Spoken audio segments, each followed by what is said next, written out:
Joia, então agora a gente vai falar o que é o Git. Bom, vamos dar uma acessada nesse link, vamos dar uma olhada aqui. E aqui tem um pouco, né, da história do Git, tá? O que ele é. E, de uma forma geral, ele diz aqui o seguinte, que o Git é um sistema de controle de versão distribuído e um sistema de gerenciamento de código-fonte com ênfase em velocidade. Ok? Então, a gente pode pegar aqui que ele é um controle de versão distribuída, ok?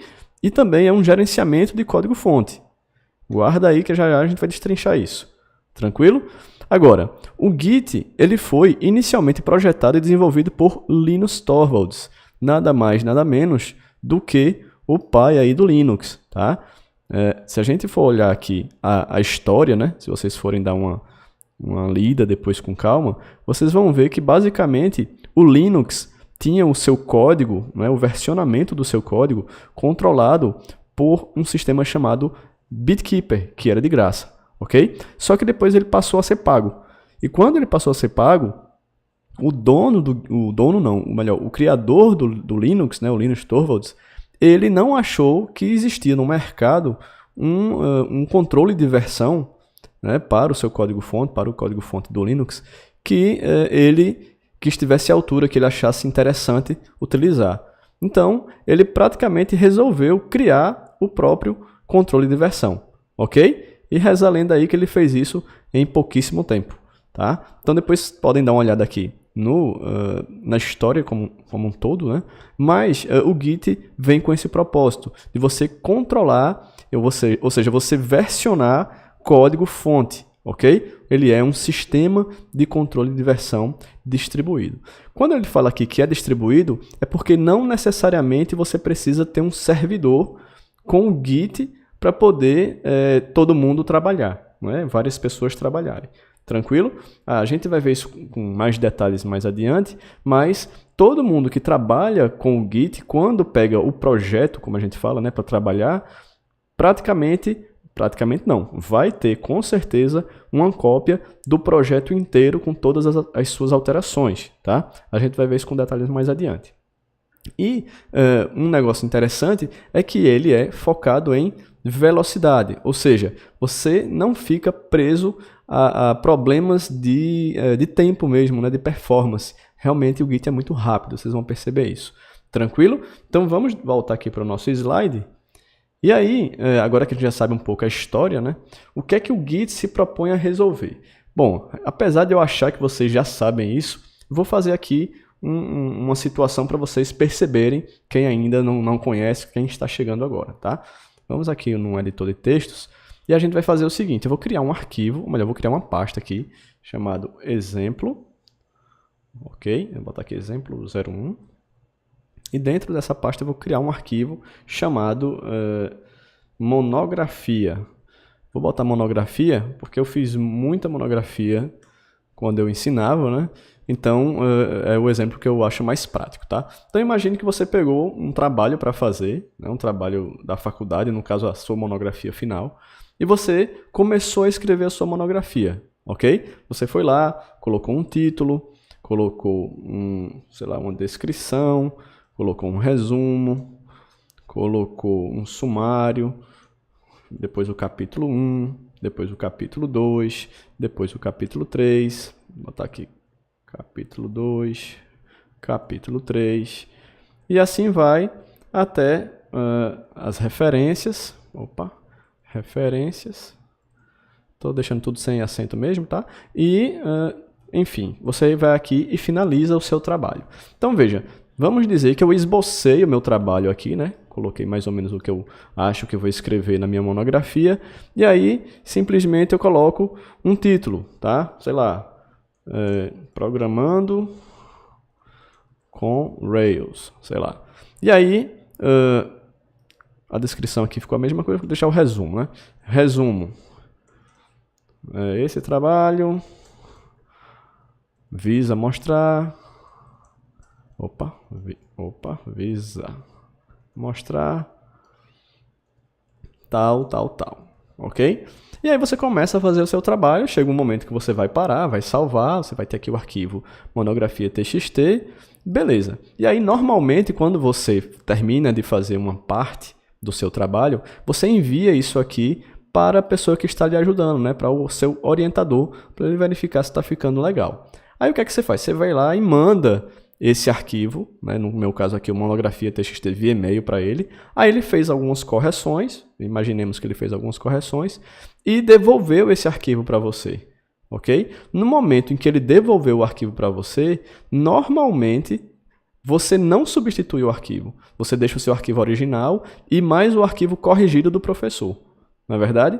É normal que isso aconteça. Então eu vou pegar aqui o conteúdo disso aqui, tá? Só para fazer esse exemplo, e vou criar dentro dessa pasta um outro arquivo chamado monografia.txt. Eu vou botar aqui monografia _ corrigida.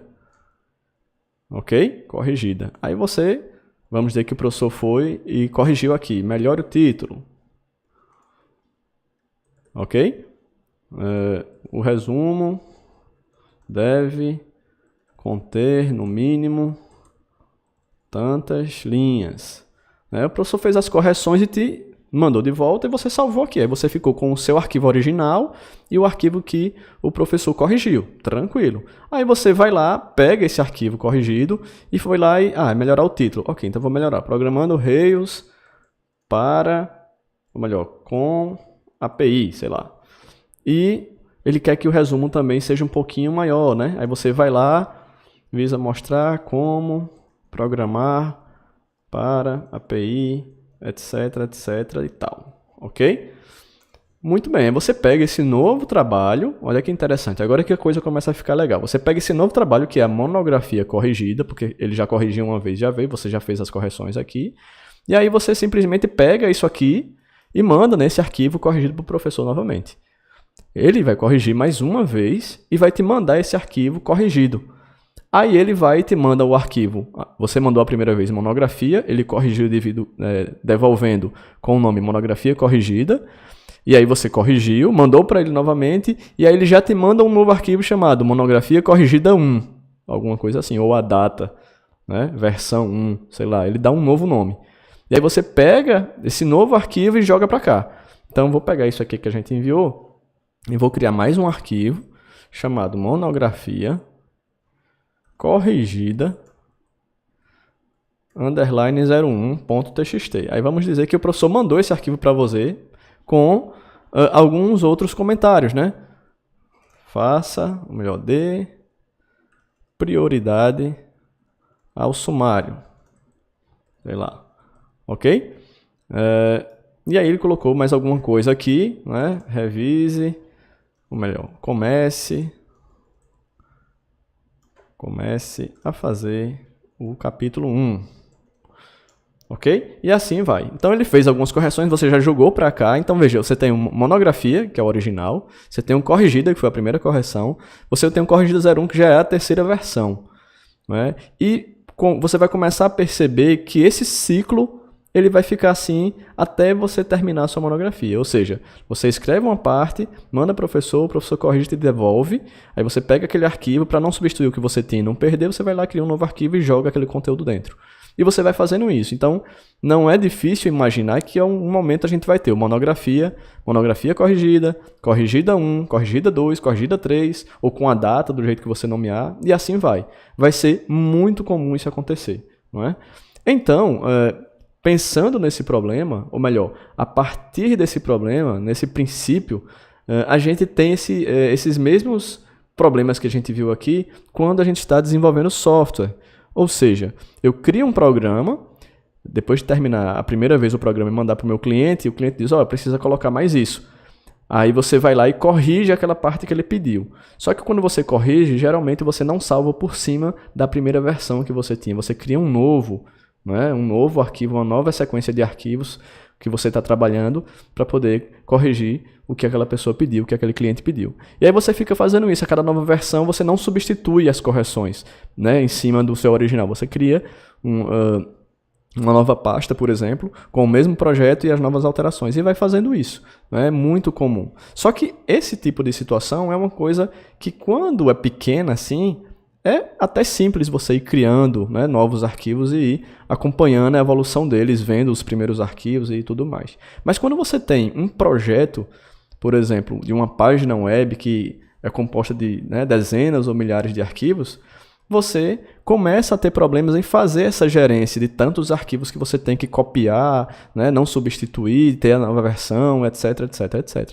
E é isso que o Git vem resolver, ok? E aí, quando o Git entra nessa parte, né, para gerir esses problemas, a coisa fica muito mais simples, como a gente vai ver daqui por diante. Ok? Então, voltando aqui na definição, a gente pode ver agora o seguinte, ó, é um sistema de controle de versão. Agora a gente até entende essa imagem que aparece aqui, ó, que você pode ter um arquivo e várias versões desse arquivo, versões mais para frente, versões mais para trás, né? Então, você tem no Git um controle de versão e um sistema de gerenciamento de código-fonte. Então, ele consegue gerir código-fonte, porque ele consegue mesclar arquivos, né? Consegue fazer um monte de firulinha aí que vai te ajudar na hora que você estiver trabalhando com arquivos de projeto, né? Projetos que você está trabalhando, que você está desenvolvendo ou que sua equipe está desenvolvendo. Porque imagina quando é só o aluno e o professor, já é um pouco complexo da gente estar gerenciando isso, né? Como a gente viu no exemplo aqui. Agora imagine quando você tem várias pessoas corrigindo a monografia, por exemplo, mais de um professor. Como é que você gerencia tudo isso, né? Fica bem complexo. E o Git vem te ajudar a fazer isso, a gerir de uma forma geral, né?